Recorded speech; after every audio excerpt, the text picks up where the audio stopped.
Hello,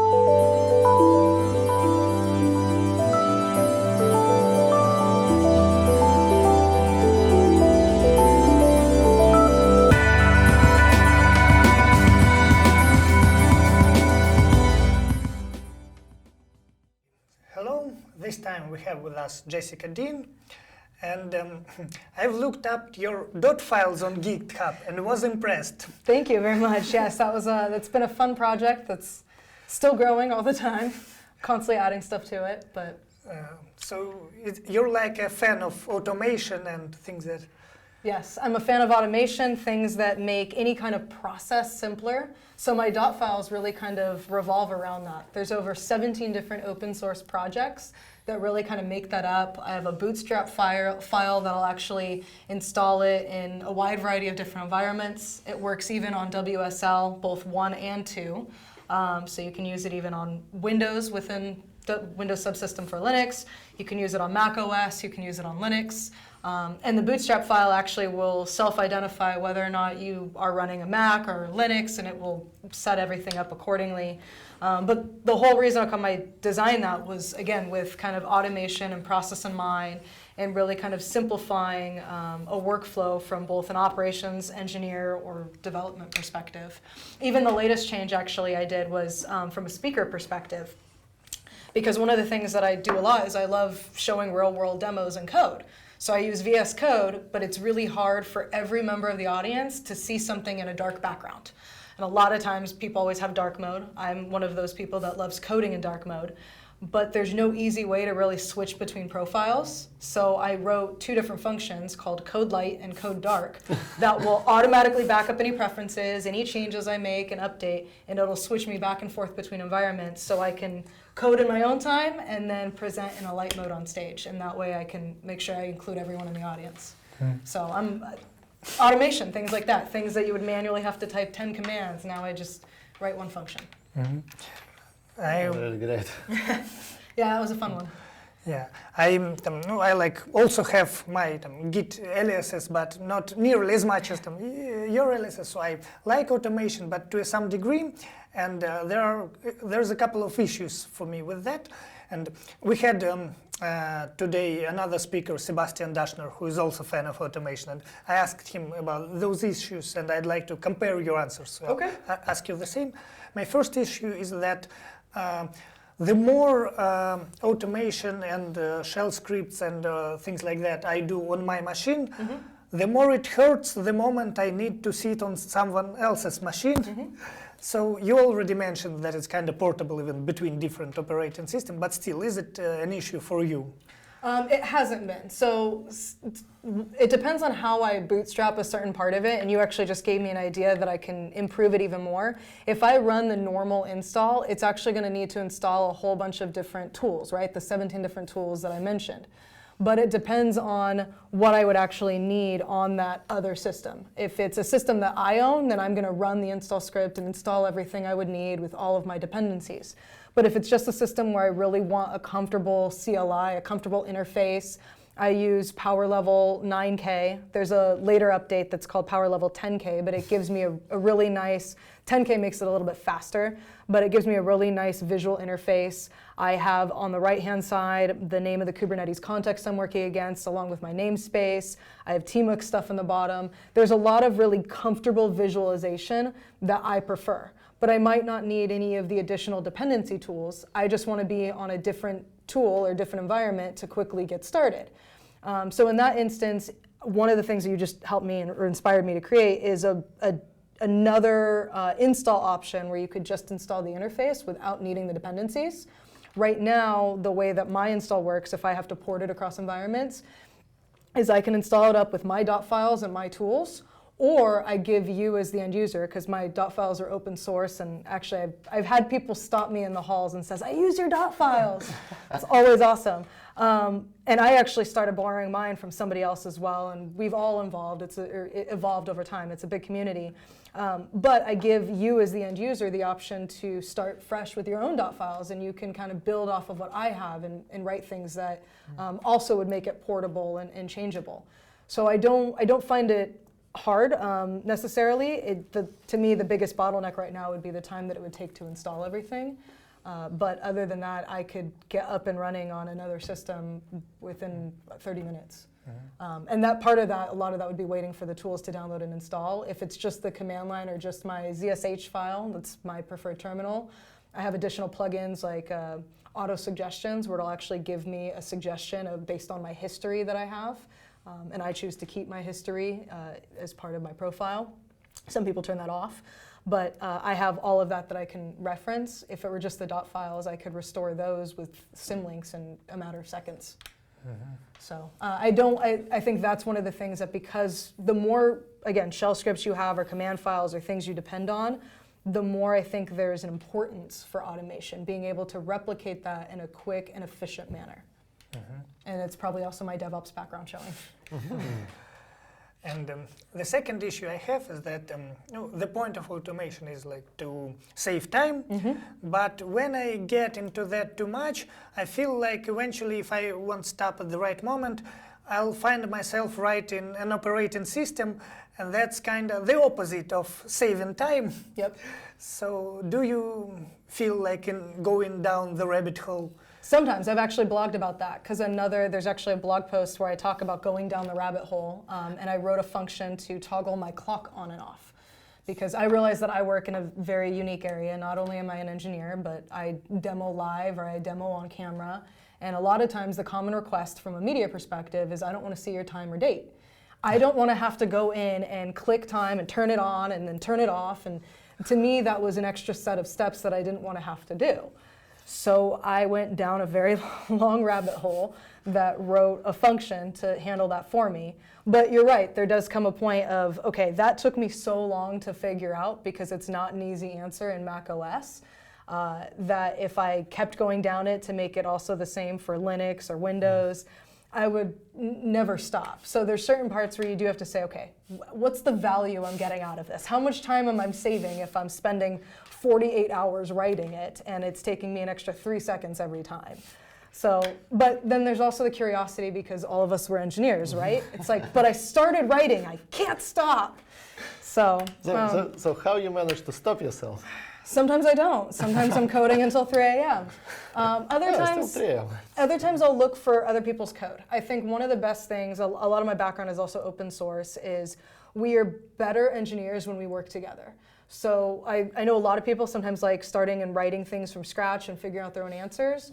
Part of the reason how come I took my dot files and added in 17 other tools was because there's already members of the open source community that had something. I didn't have to write my own version or modify it. I could leverage their code and add to it and contribute more. And then that's the same way that people will fork my dot files. I forked mine originally from somebody else. He forked his from somebody else. We kind of can continue to build on top of each other. And I think that saves time in the long run, because I'm not trying to solve the problem. I'm now working with others all towards the same end mutual goal.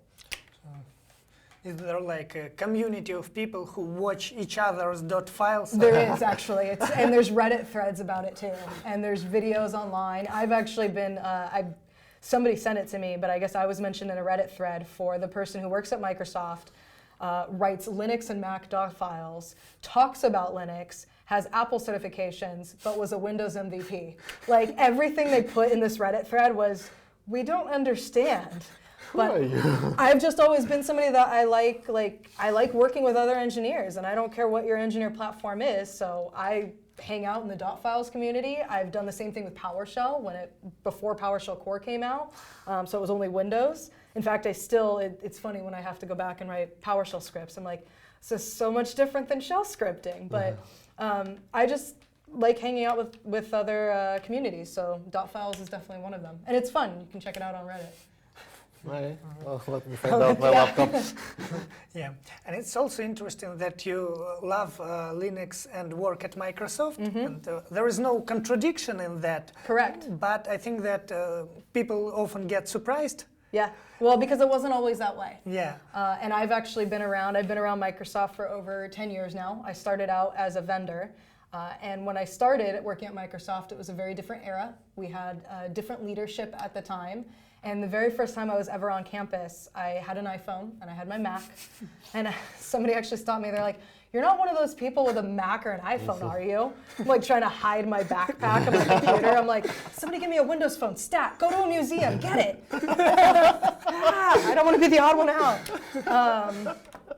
And actually, even one of the teams I worked on, they joked because I was always known as the Linux or Apple person. But again, I had Windows MVP and certification. And my vendor job actually was, I did kind of the same thing I do now, like from an advocacy perspective and engineering, but I did it online. So we called it social media engagement. And my job was I would go and engage in communities online, popular IT communities like Spiceworks being one, Reddit being others. We would engage in different conversations of people trying to achieve technical things. This was back in the day of Microsoft Deployment Toolkit, SCCM, unattend XML files, Windows Focus. So I was helping people in those communities while still being a Linux systems integration engineer and fixing Apple computers. So I've always kind of bridged that gap, but I've worked at Microsoft long enough to where that wasn't publicly common, but I've been doing that for 10 years, so it's still something that was supported. I will say I've worked at Microsoft for almost 4 years now, and the direction that we have changed internally and externally blows my mind every day. I was good as a vendor 10 years ago, but I would not have made a good employee because I still liked working on Linux and Mac, and I couldn't give that up, right? For Microsoft, I did MDT and SCCM and Windows. I actually helped with the Windows 7 support when that was launched, but I didn't want to just leave Linux and Mac. And 4 years ago, they actually hired me after seeing me talk about a Linux web server and how you can set up and actually use it to do a whole bunch of cool things. And that was when Microsoft approached me and said, "Would you want to come work with us?" I'm like, "You do know I was just talking about Linux, right?" So it's no longer a conflict, but I mean, we definitely have that past. It's not your dad's Microsoft anymore. Mm-hmm. And how does it feel for a person like you when things like WSL emerged? Did it change your whole life? Oh, it was, my development system, mainly because of the ecosystem I also have at home and what's comfortable, is my primary preference is still Mac. And maybe that's just because I have like an easy way to kind of recreate my comfort and my environment. But I have a Surface Book at home as well, and being able now, especially with WSL2 and the open source of a terminal, and I can have PowerShell and Ubuntu and Fedora and any like different distributions, and I can set up different profiles.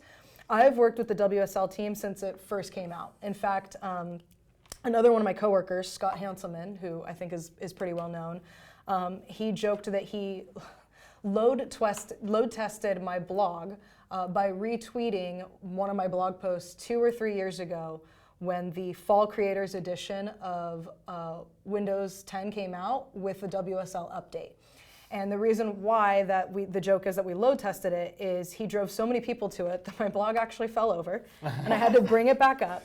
But it was a blog post about how you could take the same terminal, the dot files you talked about, and how I can make it look the exact same in WSL on Windows, and it looked identical to what I had running on my Mac and my Ubuntu machine at home.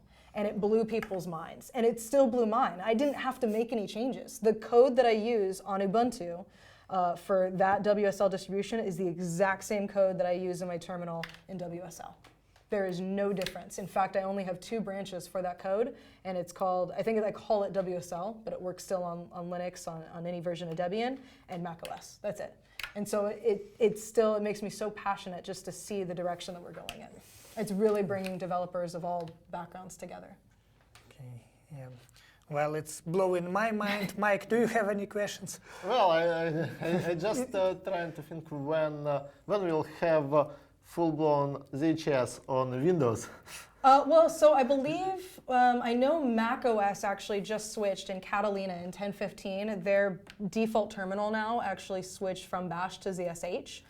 macOS is quite closer. Well, incorrect, and I know that's Mac, but I think the community, maybe the community of developers, is kind of moving maybe more towards a ZSH, or there's even certain things like I know some developers prefer Fish. And one of the things that I really like on Fish is the auto suggestions or the highlighting, the code from the history that I mentioned, and you can have plugins for that in ZSH. So I think as we really start to kind of unify the communities and the command line .file communities, the WSL community might end up moving to that as well. I think starting with Bash, considering that's probably one of the oldest, and that's Bash and Shell are guaranteed to be on any system, while ZSH is not. I think that's usually why that's the default, but as other platforms move to maybe ZSH being the default, then WSL will follow in line. The goal of the WSL team is going to be to deliver whatever you want to use. You can always install ZSH, but whatever is going to, by default, make it easier. For the average developer, I think right now, Bash is still the preference. But ZSH, I think, is quickly coming in behind it, which I'm very excited about. And I wonder how much a person like you does in the terminal regarding things that people usually do outside of the terminal.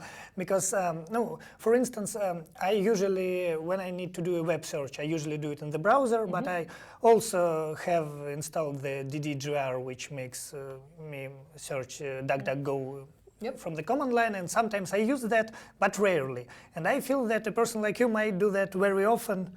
I do, especially if I'm gonna, from like a pipeline perspective, because I also work on a DevOps team.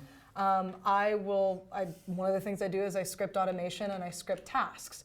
So if I want to do checks like, is this URL up and running, or do I want to register DNS or post a command, for example, even the demo I did here at DevOops, I used curl in a container to actually post a message to a Slack webhook. But the whole way I'm going to test that out is doing that locally in terminal before I ever put it as part of a pipeline, or in this instance, in two of the instances, I did it in a container. You could also just do it as a bash task on a build server. But as a result, I feel like I am able to make those tasks more effective because I just do them naturally in my local command line anyway. So I don't have to go and Google and look up how to write that. It's just curl-u or whatever I'm doing. Even my, I mentioned I have tmux as part of my .files at the bottom. I always want to know my public and private IP address. So some people will go and, what is my IP.com? I just have that scripted and part of command line. So it's funny, some people that I know remember me before I was as passionate with the command line. And I kept saying, well, why would you take so much time to type? And then I realized how once you type once and you have it in a history, or I put it in a function or a script I can call, it's so much faster than clicking. So now my brand is no clicky clicky. No clicky clicky. I don't want to click. How you come to this? So how long it take you to come that typing is faster? It's been probably about 5 or 6 years, because even when I was I mentioned a systems integration engineer for Linux, I was also their token person that was a Microsoft MVP. So I would deploy, work with developers and deploy applications both through IIS, which was a lot of clicking, or Linux, which was literally just typing. And it was anytime I had to do a Linux deployment, no problem. IIS, I'm going over to the server, I'm RDPing in, I'm trying to click, I'm restarting a service, I'm double checking what's running, and finally I just started writing PowerShell scripts, so that's how I started getting even more into automation. But I want to say it's been about 5 or 6 years now. It's been a journey. What a part of your workday you spend in the terminal now? Oh, terminal's always up. It's just always there.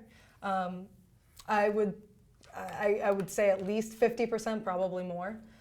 Sometimes, I mean, because I also, again, working on DevOps, I'm in Azure DevOps, I'm in Jenkins, I'm in another tool called CodeFresh, which is Kubernetes specific. But even for tools like that, CodeFresh uses YAML. Azure DevOps now has unified pipelines with YAML, that's code. Jenkins is obviously Groovy, so I mean, there's code there. I feel like I'm always living in some sort of command line or VS Code, and then the terminal's always up to test commands, and Docker exec to test certain things, and K get pods, or kube control, kubectl, whatever person's pronunciation is. But okay, one more question, just to close it. Vim or Emacs? Vim. Yeah, go. Yeah. I know some people, Pico, Emacs, Nano. I don't know why you would ever do Nano. You're doing control block. I am one of those crazy people with Vim. And I also, I will ask you a question. Control A or Control B? Do you know that from Tmux? Or screens? So Control B. Control B. Okay, so that's the default, but that's usually another popular one. I've always Control A from screen. Yep. So what about you? Or do you Control B? Control B. I was long time with screen fun and even Vim screen fun. So you just open everything, switch between tabs, and like, you never go out from terminal. I don't, and I remapped a bunch of my functions. So I remapped Control B to Control A. I changed the split screens to actually the vertical line and the underscore. Even in Vim, so what are you? Are you Vim or Emacs? Vim. Vim, and then Vim. So also in Vim, I added a plugin called Nerd Tree, and it actually gives me a file explorer on the left-hand side, and I can Control N to get that Nerd Tree to pop in and out. So. Sebastian told us today that he likes Vim so much that he uses Vimium in his browser and IDEA Vim in his IDE, IntelliJ IDEA. So do you use things like that? I don't, because I still will switch back and forth with VS Code or using actual coding directly in Vim. The nerdiest I get is my Nerd Tree plugin, and then I have a style sheet for Vim as well. So I have my normal style sheet with fonts and colors and stuff for my terminal, and then Vim as well has a different color scheme. I think I use Wombat at the moment. But it's all public, you can check it out. That's really great. And speaking of getting rid of the clicks, I also prefer keyboard to mice and touchpads, but I feel that sometimes it's easier to do something with mouse, and sometimes it's inevitable, like when I have to do something in a graphic editor. So, and what are the scenarios in your life? What can get you away from the keyboard and make you touch a trackpad? Click, click, click. Yeah. I think for example, since we talked also about DevOps, if I'm showing Azure DevOps and I'm showing a high level of how it works, which is really just a task runner, I'll go into what we call the visual editor, which is just a lineup of tasks. So for that, there's no YAML or code. I'm just using the mouse to kind of show the marketplace and to show tasks and show how I can choose AWS tasks or pivotal tasks or bash tasks, or now I'm entering back into the terminal. But I'll use the mouse to kind of navigate. I'll use the mouse for, if I'm navigating actually in the browser, but for the most part, if I'm doing something like in code, my hands are going to be on the keyboard. Yeah, so speaking about mouse clicking. Yep. Yeah. Yesterday on Kubernetes future discussion, we talked about that. Yeah, we currently actually moving to something in the web browser that's people just click, click, click, add some services, and they doesn't have even to create YAML file. Yeah, so no more YAML developers. Thank you at least for this. Tabs and spaces, people everywhere. Thank you. Yes, and GitHub also released GitHub Actions literally today. And it's also visual. You just click, add something. What do you think about this direction? So, I just feel that people at some point will forget how to use a keyboard and will do this mouse clicking stuff. Maybe it's my own personal passion for command line. I don't know that command line will ever go away. Even if we think of, again, 10 or 15 years ago, the average person doesn't write XML files anymore, unattend files, or have gold master images with batch files from a Windows perspective that we used to have to manage. Instead, we've focused on different automation. We have pipeline as code, infrastructure as code, ARM using JSON, and then now kind of moving a little bit further over into something that's YAML or declarative or a little bit more repeatable. I think as much as clicking makes it easy from an entryway, there's still so much more power I have from a command line from a repeatability perspective. If we do get to a point where I can click and set things up and I can export and then easily reuse, that's fine, but at the end of the day, that's still going to be checked into some sort of code, so I can make sure I can have a repeat performance rather than having to constantly redo those clicks all those times. I can't program my hand to have those same repeatable actions, but I can program my for lack of a better word, GitHub Actions to have those same repeatable sequential steps. All right, so like, did a UI configuration, then export it to some kind of code, and then continue to work with it. Because then I can also check it in, right? I can have it alongside my source code. I can have it alongside my application. I want to see diffs, yeah. Oh, I want to see, I mean, especially if I'm going to update my pipeline, I need to be able to see a diff between what changed here and what changed there, especially if I break my pipeline. I want to have a history of that, right? So I don't know that we'll ever get away from code. I'm sure we're going to continue to streamline it and improve and simplify, because that was the entire goal even of Kubernetes. It was designed to simplify. Helm was designed to simplify the simplify. There's other tools like Draft and Scaffold that was designed to simplify that. From a Microsoft perspective, we have Azure Dev Spaces, which at some point, I believe from the roadmap was that it would work even outside of Azure, but that was designed to handle abstraction even further, where you don't have to worry about Docker files or Kubernetes. I can just have an isolated sandbox. As a developer, I don't have to set anything up, and I don't have to deal with code. We're constantly working on simplifying the simplify. And I think that's the direction we're going to continue going in. From Kubernetes perspective, what do you think will be next real simplification abstraction layer? So what is your bet on? I am so not a fortune teller. I don't know. I know that, I mean, if we again go back in time, virtualization was already like the first step of abstraction. We didn't have to have physical machines anymore. Now I could virtualize this environment. And then containers was a way to virtualize the kernel and take virtualization even further. And then orchestration was a way to kind of manage and continue to abstract. We have serverless. Now we have a way to also tie serverless into our orchestration. I think the direction is just to continue to get that abstraction out into a simplification perspective that is also truly easy. Because the more abstracted we've gotten with Kubernetes, I think sometimes the more complicated it's become, right? Now I have 10 different microservices for this application. One of them has a bug. How do I debug it, right? Now I can do that using certain tools and certain methods.